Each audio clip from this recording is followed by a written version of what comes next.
आज से लॉकडाउन का अगला चरण शुरू हो रहा है और केंद्र सरकार ने अपनी गाइडलाइंस भेजी हैं। केंद्र सरकार की गाइडलाइंस के मुताबिक जो केंद्र सरकार ने उसमें ढील देने के निर्णय लिए हैं, उसके मुताबिक दिल्ली सरकार ने ये निर्णय लिए हैं। अभी तक जितनी चीज़ें खोली जा चुकी हैं वो खुली रहेंगी।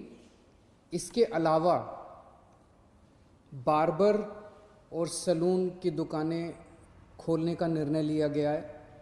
स्पा नहीं खोला जाएगा, अभी केवल बार्बर और सैलून की दुकानें खोली जा रही हैं। ऑटो, ई रिक्शा, ये जितने ग्रामीण सेवा, ये जितने व्हीकल्स हैं, इसमें एक दिक्कत आ रही थी। मान लीजिए हमने कहा भाई ऑटो में एक ही सवारी चलेगी एक बार में। अब एक परिवार से पति पत्नी और एक बच्चा अगर घर से निकले तो अब वो पति अलग ऑटो में बैठेगा, पत्नी अलग ऑटो में और बच्चा अलग ऑटो में। इसकी वजह से कई जगह से सुझाव आए थे कि ये थोड़ा सा इम्प्रैक्टिकल हो रहा है। तो चूंकि केंद्र सरकार ने भी इसके ऊपर कोई रेस्ट्रिक्शन नहीं रखा है, तो इस किस्म के रेस्ट्रिक्शन हम भी हटा रहे हैं।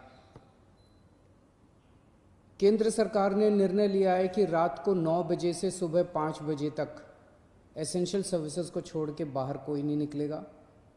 दिल्ली सरकार भी वो निर्णय लागू करने जा रही है।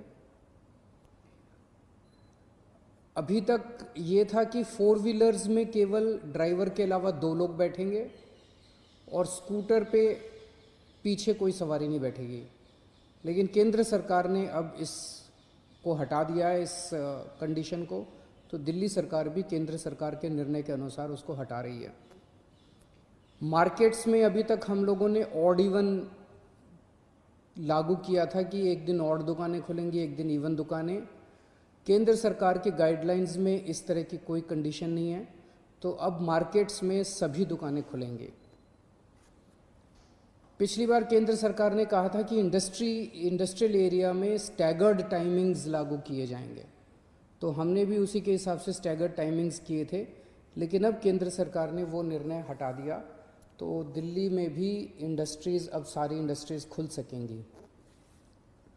अब मैं आपके सामने एक महत्वपूर्ण विषय रखना चाहता हूँ और इस पे आप लोगों का मुझे मार्गदर्शन चाहिए। आज तक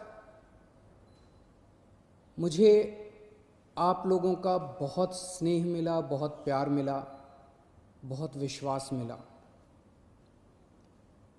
और उसी के भरोसे आज जितने काम हम लोग कर पा रहे हैं, आपके विश्वास और आपके स्नेह की वजह से ये सारे काम दिल्ली के अंदर इतने सारे काम हो पा रहे हैं। मेरे पास समय समय पर काफ़ी कठिन चुनौतियां आईं, कई बार उनके समाधान नहीं होते थे। ऐसे समय पे मैं कई बार आप लोगों के समक्ष आया, आप लोगों से मार्गदर्शन लिया, आप लोगों से सुझाव लिए। समय समय पे आप लोगों ने जो मार्गदर्शन किया, भूतपूर्व विकास हुआ है दिल्ली की स्वास्थ्य सेवाओं में। आज उसी की वजह से, जब कोरोना की महामारी की वजह से देश के और दुनिया के कई हिस्सों के अंदर उनकी स्वास्थ्य सेवाएं बिल्कुल ध्वस्त हो गई, कोलैप्स कर गई, आज दिल्ली में बढ़ते हुए केसेस के बावजूद आपका मुख्यमंत्री आपको विश्वास दिलाता है कि अगर आपके घर में कोरोना हो गया तो चिंता मत करना, आपके लिए बेड है, हमने आपके लिए बेड का इंतजाम कर लिया है। पिछले हफ्ते जब मैंने आप लोगों से बात की थी, अभी कुछ दिन पहले, मैंने आपको कहा था कि उस दिन मैंने कहा था 3-4 दिन पहले कि आज की डेट में दिल्ली में 2100 मरीज हैं, लेकिन 6600 बेड का इंतजाम है। और ये 9,500, 5 जून तक 9,500 बेड्स का इंतजाम हो जाएगा। 9,500 बेड्स, जबकि आज की डेट में मेरे ख्याल से 2300-2400 पेशेंट्स हैं आज। तो 2300-2400 पेशेंट्स के अगेंस्ट में हमारे 9,500 बेड्स का इंतजाम होगा। ये कौन से अस्पताल में कितने बेड खाली हैं, कितने वेंटिलेटर खाली हैं, एक तो है कि मैं वैसी हवा में बात कर लूँ, लेकिन अब आपको ऐप के ज़रिए भी ये पता चल जाएगा। ऐप तैयार हो चुका है, उसको कल लॉन्च कर रहे हैं, कल सुबह उसको लॉन्च करेंगे। आप उस ऐप को डाउनलोड कर लेना और आपको पता चल जाएगा कि किस अस्पताल के अंदर कितने बेड खाली हैं। और अगर आपके घर में कोरोना हो तो आप वहाँ जा सकते हैं। लेकिन अगर हमने बॉर्डर्स खोल दिए तो पूरे देश भर से लोग दिल्ली इलाज कराने के लिए आते हैं। क्यों आते हैं? 2 कारणों से दिल्ली आते हैं। एक कारण कि दिल्ली की स्वास्थ्य सेवाएं आज पूरे देश में किसी भी राज्य से या किसी भी शहर से सबसे ज़्यादा अच्छी हैं। पूरे देश में सबसे अच्छी स्वास्थ्य सेवाएं आपको दिल्ली में मिलती हैं। तो पूरे देश भर से लोग इलाज कराने आते हैं। और दूसरा कि दिल्ली के अंदर सरकारी अस्पतालों में सब कुछ मुफ्त है। आपका 10 लाख रुपए का भी अगर कोई ऑपरेशन होगा तो वो भी मुफ्त है। तो पूरे देश भर से लोग यहाँ इलाज कराने आते हैं। जैसे हम बॉर्डर्स खोलेंगे, देश भर से लोग अपना इलाज कराने के लिए दिल्ली में आएंगे। जो आज मैं आपको कह रहा हूँ कि 9,500 बेड्स हम लोगों ने आपके लिए रखे हुए हैं अगर कोरोना हो जाता है, जबकि आज दिल्ली में केवल 2300 पेशेंट्स हैं। ये बेड्स तो 2 दिन के अंदर भर जाएंगे अगर पूरे देश भर से लोग दिल्ली के अंदर आ गए तो। हमें क्या करना चाहिए? क्या बॉर्डर्स खोलने चाहिए या नहीं खोलने चाहिए? कुछ लोगों का कहना है बॉर्डर्स खोल देने चाहिए, लेकिन दिल्ली के अस्पतालों को केवल दिल्ली के लोगों के लिए, दिल्ली में रहने वाले लोगों के लिए, दिल्ली में जो लोग रह रहे हैं उनके लिए, उनके इलाज के लिए दिल्ली के अस्पतालों को इस्तेमाल किया जाए, उनके लिए रिजर्व किया जाए। लेकिन दिल्ली तो दिल वालों की है, दिल्ली तो सबकी है, दिल्ली तो देश की राजधानी है। दिल्ली तो केरला वालों की भी है, तमिलनाडु वालों की भी है, यूपी वालों की भी है, बिहार वालों की भी है, झारखंड वालों की भी है, महाराष्ट्र वालों की भी है। दिल्ली तो आज तक सबका इलाज करती आई है। फिर दिल्ली मना कैसे कर सकती है किसी का इलाज करने के लिए? तो कुछ लोगों का सुझाव है कि जब तक कोरोना है तब तक के लिए कम से कम दिल्ली के अस्पतालों में केवल दिल्ली में रहने वाले लोगों का इलाज होना चाहिए। क्या होना चाहिए? बहुत सारे सुझाव हैं।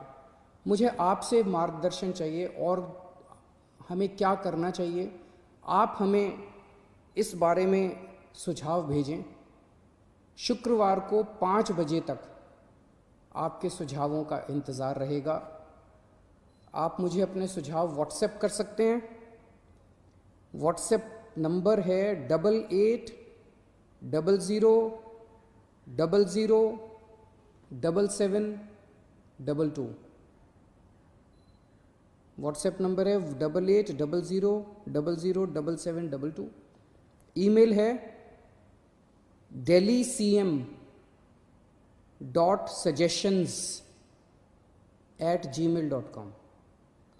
ईमेल है delhi.cm.suggestions@gmail.com। और अगर आपके पास व्हाट्सएप नहीं है, अगर आपके पास ईमेल नहीं है, तो आप इस नंबर पे फ़ोन कर सकते हैं और अपना सुझाव छोड़ सकते हैं। आपकी आवाज़ रिकॉर्ड हो जाएगी। 1031 डायल कीजिएगा, आप अपने सुझाव छोड़ सकते हैं। फ़िलहाल 1 हफ्ते के लिए हम दिल्ली के बॉर्डर सील कर रहे हैं। एसेंशियल सर्विसेज जारी रहेंगी। सरकारी ऑफिसर्स जो हैं वो आई कार्ड के बेसिस पे आ जा सकेंगे, पास लेकर आया जाया जा सकेगा। तो फ़िलहाल 1 हफ्ते के लिए हम अपने बॉर्डर सील कर रहे हैं। उसके बाद जो सुझाव आएंगे, जो आप मार्गदर्शन करेंगे, जो आप जैसा कहेंगे, सभी के सुझावों के आधार के ऊपर हम एक्सपर्ट से भी बात करेंगे और भी बहुत सारे लोगों से बात करेंगे। उसके आधार पर अगले हफ्ते फिर इसके बारे में एक ठोस निर्णय ले पाएंगे। नमस्कार।